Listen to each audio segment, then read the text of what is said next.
Kada prođu ovi teški dani, kad slobodna Bosna osvane, nek zauvijek pamte muslimani,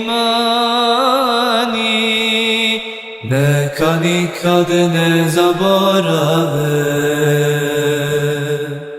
neka nikad ne zaborave.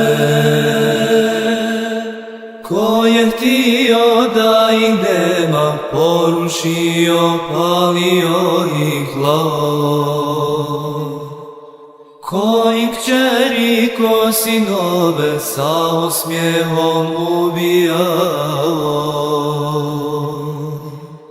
Čije horde stvorile su na srcima bezbroj teških rana, čije ruke ubile su na hiljade muslimana. Sve strahote ovih teških dana u sjećanju neka ostave i potoke krvi muslimana neka nikad ne zaborave,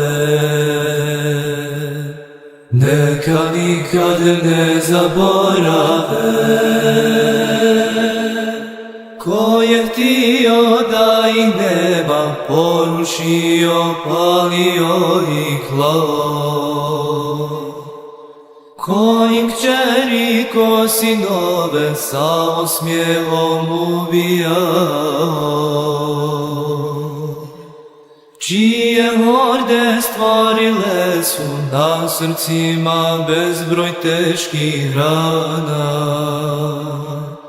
čije ruke ubile su na hiljade muslimana.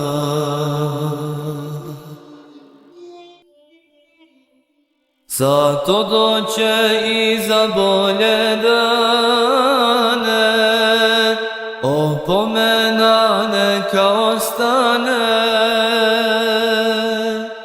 da podsjeća nove muslimane i da nikad ne zaborave, i da nikad ne zaborave. Ko je htio da ih nema, porušio, palio i klao. Ko im kćeri, ko sinove sa osmijehom ubijao. Čije horde stvorile su na srcima bezbroj teških rana, čije ruke ubile su na hiljade muslimana. Ne zaboravi nikad potoke krvi što se smijevaju u Minsovcuna, Žižikovac, Mejkaš i Vratni. Ne zaboravi nikad, narode moj, i nemoj nikad halavit. Ne zaboravi mrtvu bebu rođenu na Koševskom brdu, ubijenu i